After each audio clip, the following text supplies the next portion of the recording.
as well as the accuracy of the Gospels. Just a brief history of crucifixion, a brief word. The Assyrians were the first to crucify. They actually impaled criminals on a pole and then hung their dead corpses from a tree. It was a little bit different than what we typically think of crucifixion. It was performed by many different people groups, the Persians, the Carthaginians, Phoenicians, Greeks, but especially the Romans. It's mentioned in the Old Testament. Persian king Darius did a mass crucifixion of Babylonians in 519 BC. And then Alexander the Great also was known for his crucifixion, and he's actually thought to have brought it to Europe. But the Romans, although it didn't originate with them, they perfected it. They actually had a machine-like efficiency whenever they crucified people. It was primarily reserved for slaves, traders, and only the worst of the worst criminals. And no Roman citizens were ever crucified. An example of that is Peter and Paul. They were both executed in Rome about the same time. Of course, Peter was crucified upside down, but Paul was actually beheaded because he was a Roman citizen. And at the time, beheading was actually a preferred way to be killed. It was quick and painless compared to crucifixion. It was seen as an effective deterrent to insurrection and maintained what's called the Pax Romana, Roman peace. And Judea had the most crucifixions of all the Roman provinces. The Gospels actually offer very few descriptive details about Jesus' crucifixion itself. Probably the Gospel writers, we feel like they probably assumed most of the readers knew exactly what crucifixion was about. They were familiar with the horror of crucifixion.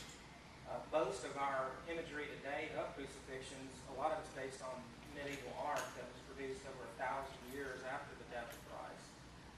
For example, that's like Michelangelo and so forth.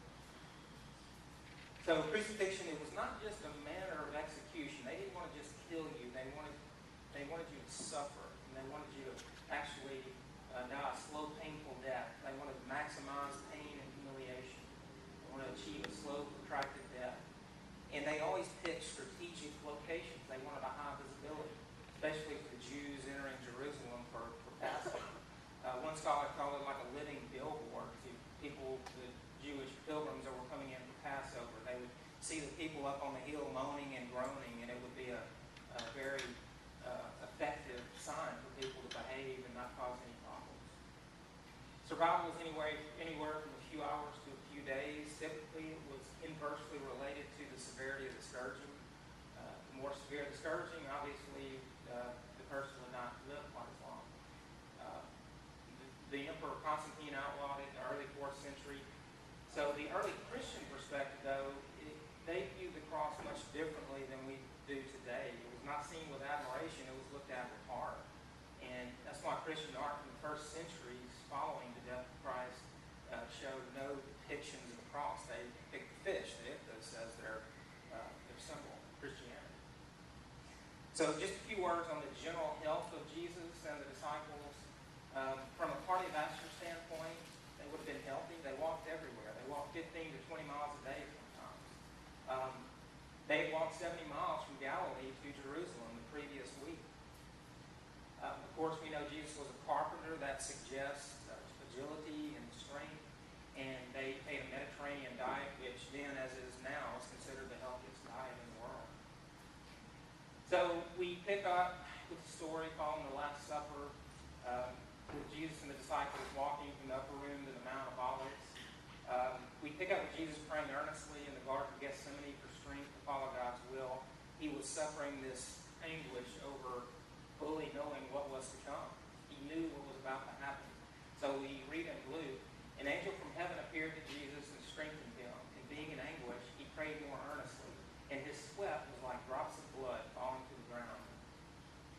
So this actually bleeding sweat is a known condition. It's called hematidrosis.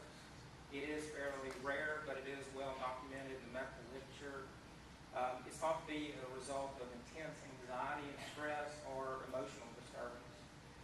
It's due to this activation of what's called the fight or flight response, which releases adrenaline. An example of this is when you're in a dark house and somebody jumps out from behind the door and scares you. What happens? Your heart starts to race, your pupils dilate, and your body prepares you to stand up and fight or to take off running. And during this process, a large volume of blood goes to the arms and legs, and it overwhelms these dilated sweat glands.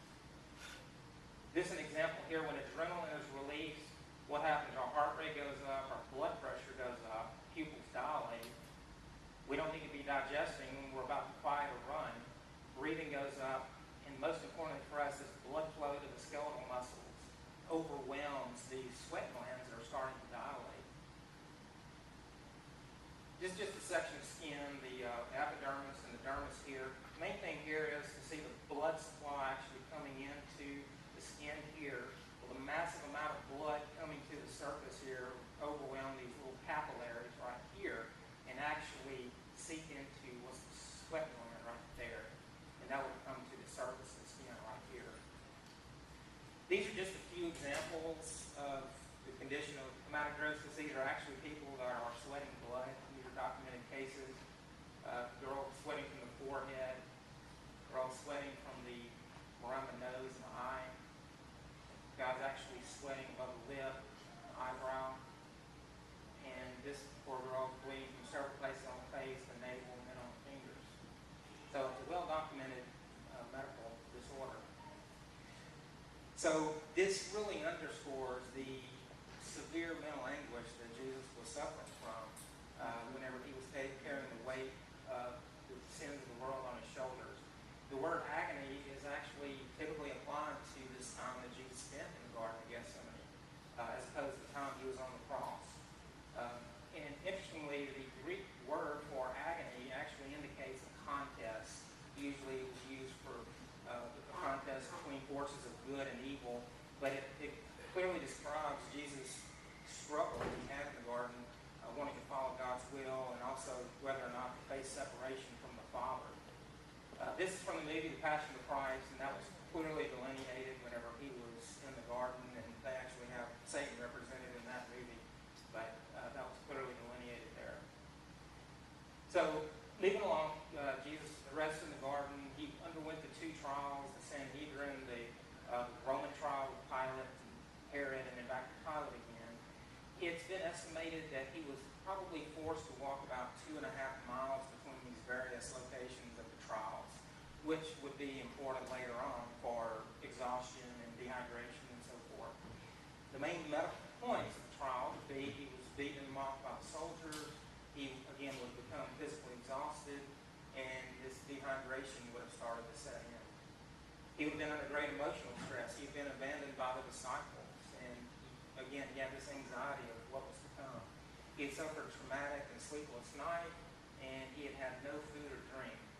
And this would have left him vulnerable to the adverse effects of the scourging, which was next.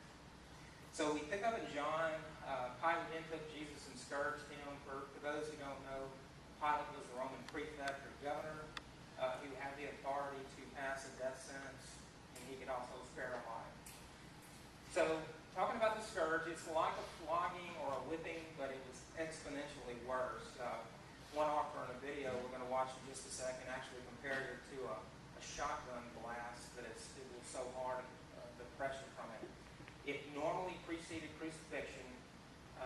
There are cases where there was no crucifixion involved, but these were usually cases of more severe scourging. And typically it was a public spectacle. They did it out in front of everyone. There were frenzied crowds. They were mocking the victim, hurling insults at them, and sometimes even throwing things at them. One quote by a famous researcher of crucifixion, Dr. Frederick Zugby, he compares whipping to scourging. He says, most people today conceive the scourging as a mere beating with a whip-like object. In a sense, this is true, but it's like comparing an electric shock to a lightning bolt. So that kind of gives you an idea of the huge gap between how the two are different. The men that did this were called lictors. Usually it was two, one on each side. They were usually ex-gladiators, and they knew exactly how to punish men to the brink of death. There are some records, and some scholars have indicated that Pilate may not have had a lictor. He was of a lower rank, the equestrian rank. Typically, they did not have lictors present, which in that case would have actually indicated he would have pulled a regular soldier off the line to actually perform this, which obviously obviously they would not have been familiar with how severe this actual process would have been. The Mosaic law limited to 39 lashes, but the Romans did not have any reason to follow these limitations. The flagrum was a whip-like structure. It's been called a tool of affliction and misery. It comes from the Latin term flagellum, to strike or to flay open, like peel the skin from an animal. It was a wood handle with long straps. It had pieces of glass, small animal bones, and little small metal pieces attached to it. And this would cause welts, lacerations, bruises. Many incidences, there were ribbons of skin and just dangling flesh actually hanging from the subject. And the straps were long enough, they actually wrapped around to the front of the victim, and they could bruise the ribs, puncture the chest wall, and many times cause a deflated lung. And obviously there would have been a profuse loss of blood associated with this. Now the Gospel of John implies that Pilate ordered a more severe scourging to appease the Jews, and we feel like that's one of the reasons why it's considered that Jesus actually died a quote-unquote quick death, was because of a more severe scourging. Now this is a picture, got a couple of pictures here of the different flagrums. This one, obviously, you can see what damage it would have caused, little metal balls with spikes. This one, more metal balls that would cause a lot of deep bruising, and then the little animal bones, these little shards of bone would have lacerated and cut the skin. And this is a video that actually tells us a little more about the scourging, kind of demonstrates some of the effects of it.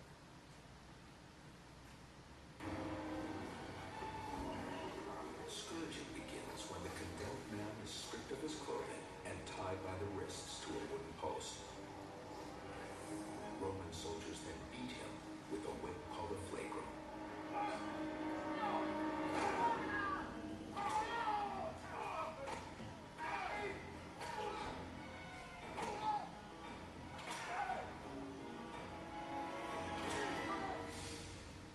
This is a whip, otherwise known as a Roman flagrum.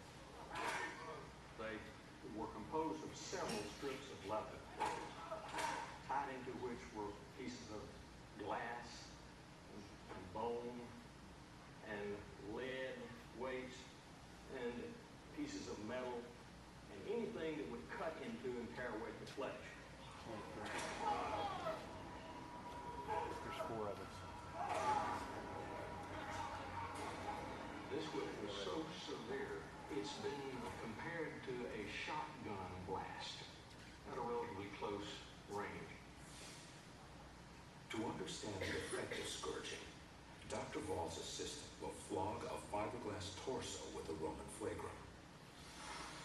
The torso is coated with artificial skin to replicate the human body. This is an artificial skin that is made of a urethane layer on the outside, which very closely simulates epidermal covering of the skin, and then a foam pad underneath, which closely assimilates the properties of the subcutaneous tissue. And this material will actually tear as human skin will tear in a very similar